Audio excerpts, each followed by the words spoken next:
ఇశ్రాయేలును నడిపించడానికి మోషే, అహరోను, మిరియాము వీళ్ళ ముగ్గురు కూడా ప్రయాణం వెళ్తుంటే ఇశ్రాయేలు జనంగా నడిపిస్తున్నారు. బాగుంది అక్కడి వరకు కూడా. విశేషం ఏంటంటే నడుచుకుంటూ వెళ్తున్న సందర్భంలో మధ్యకాలానికి వచ్చిన తర్వాత మోషే కూషు దేశపు స్త్రీని పెళ్లి చేసుకున్నాడు. అంటే నీగ్రో అమ్మాయిని పెళ్లి చేసుకున్నాడు.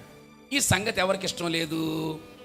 మిరియాముకి ఇష్టం లేదు, అహరోనుకు కూడా ఇష్టం లేదు. ఇప్పుడు మోషే మీద ఏం చేశారు? సనుక్కున్న తర్వాత ఈ సనుకులు ఎవరికి వినిపించాయి? దేవుడికి వినిపించాయి. నేరుగా వచ్చేసాడు దేవుడు.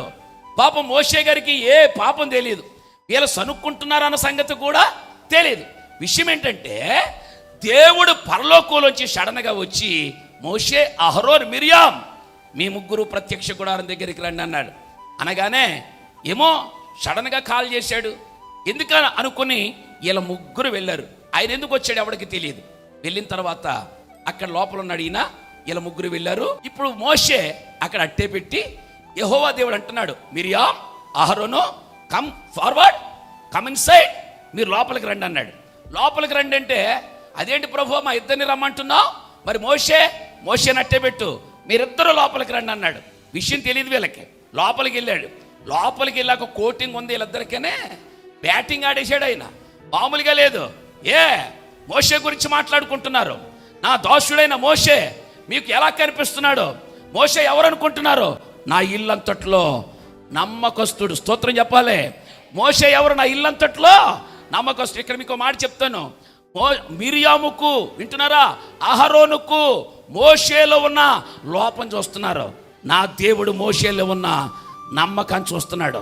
మనుష్యుడు నీ లోపాన్ని చూస్తాడు, దేవుడు నమ్మకాన్ని చూస్తాడు. దేవుడి మాటే నెగ్గునుగాక. ఏమేనానండి? ఇప్పుడు మోషే గురించి లెఫ్ట్ రైట్ ఇచ్చేసాడు. ఇంకా చూసుకో, తిడుతుంటే ఇంకా తలకే వాసిపోతుంది. వీళ్ళకి వాసిపోయిన తర్వాత తలకే కిందకి పెట్టేసుకున్నారు. ఇంకా దేవుడికి కోపం వచ్చేట అక్కడ రాయబడి ఉంటుంది, ఇంకా నేనుంటే కనుక వీళ్ళ పతనం అయిపోతారని వెంటనే బయలుదేరి ఆయన పరలోకం వెళ్ళిపోయాడట. వెళ్ళిపోయిన తర్వాత ఇంకా వాసిపోయింది కదా వీళ్ళిద్దరికి కోటింగు. మొఖాలు కిందగా పెట్టుకుని కాస్త తలగా దించుకుని మళ్ళీ మొఖాలు ఎత్తుకునేసరికి అహరోను ఒక్కసారి అలా చూశాడంట. చూసేసరికి మిరియాముకు చూశాడు. మిరియాముకు చూసిన తర్వాత మిరియామా అక్క అని 2 కేకలు వేసాడు. ఎందుకు కేకలు వేసాడు అర్థం కావట్లేదు. ఏంట్రా అలా కేకలు వేస్తున్నావు అంటే, అక్క నీ ముఖం చూసుకోవే ఎలాగైపోతుందంటే అని ఇలాగంది. ఇలాగనేసరికి చీమొచ్చింది, నిద్ర వస్తుంది. ఒరే తమ్ముడు ఇదేమిటిరా? ఇదేంటంటే అక్క అది తెల్లని కుష్ఠరోగం అక్క అన్నాడు.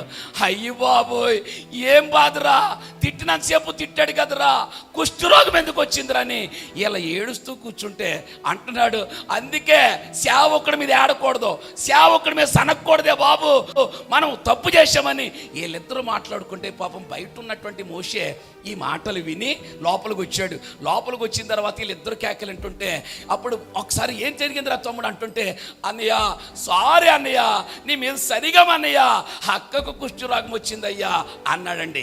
ఇప్పుడు అదే స్థానంలో మనం ఉంటే ఏమంటాం? అదే స్థానంలో గనక మనం ఉంటే ఏమంటాం తెలుసా? కుష్ఠరోగం వచ్చిందా? ఎందుకు వచ్చిందిరా? అన్నయ్య నీ మీద సరిగా అన్నయ్య అంటే అప్పుడు మనం ఏమంటాం తెలుసా? నా మీద శనిగరా, అందుకే మనం ఏమంటాం తెలుసా? అది శనిగావు కాబట్టి అలా రావాలంట. కానీ మోషే అలాగనలేదండి. తెరవండి ఆ మాట చెప్పి నేను ముగిస్తున్నాను. సంఖ్యాకాండం 12:13. సంఖ్యాకాండం 12:13. మోషే ఎలుగెత్తి చదువు. దేవా దయచేసి ఈమెను బాగు చేయమని యెహోవాకు మొర్ర పెట్టెను. చేతులెత్తి దేవునికి స్తోత్రం చెప్పండి ఒకసారి. ఎవడి మీదైతే సనిగాడో, ఎవరి మీదైతే సనుగులాట పెట్టుకున్నారో ఆ సనిగించుకున్న వాడే చెప్తున్నాడు, దేవా ఈమెనేం చేయాలి? బాగు చేయి. చప్పలు కొట్టి చెప్పండి, ఈమెను బాగు చేయి. చివరికి మోషే చేసిన ప్రార్థనను బట్టి దేవుడు మిరియామును బాగు చేశాడు.